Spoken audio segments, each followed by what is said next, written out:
talk to us kind of maybe about one or two of your swimmers or divers that have really excelled and are kind of headlining your success so far. Well, I think the five that went with us to Ohio this past weekend for the national championships. The nice thing was all five of them got second swims, which means they finaled or consolation finaled into the championships. Peter Klein is probably one of the best swimmers in the country right now.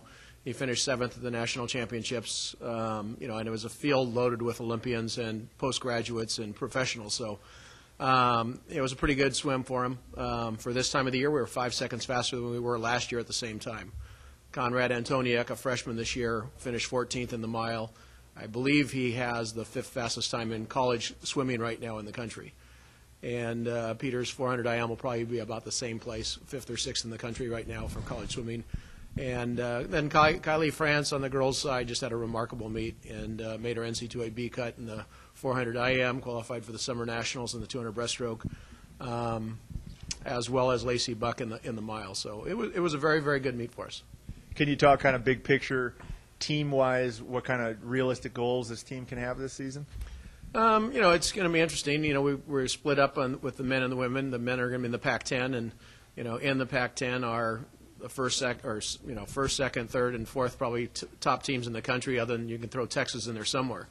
So it's going to be an interesting challenge. But the goal is to see if we can get a team to the NC2A championships instead of just individuals as we have in the past. And and that's our goal. That's the only way we can kind of compete at the Pac-10 is to try to get a team into the NC2A meet.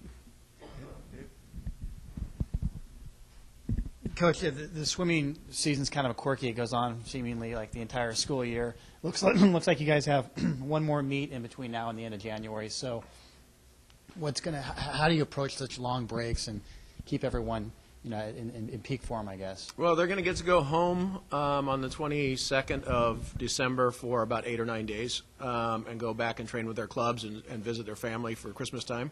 But ultimately, between now and then, we'll go probably our heaviest yardage in training and try to focus on, our meets that are going to come up. We're going to end up at the U.S. Grand Prix meet at Martin Luther King weekend, so we've got that to focus on. And then we've got a couple dual meets with Davis, Pacific, and Santa Barbara to follow that prior to getting ready for the Pac-10 or the Mountain Pacific Sports Federation Championship. So, it's just. You try to focus on the very next meet, and for us, it's going to be, this week we got the Finnis meet coming up, and after that, it's time to train again and get some yardage in, and then we start all over. Kind of, like you said, it's a quirky season. We go forever.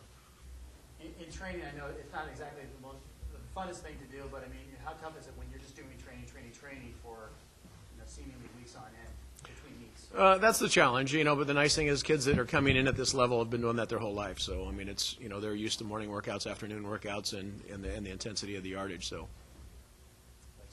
thank you.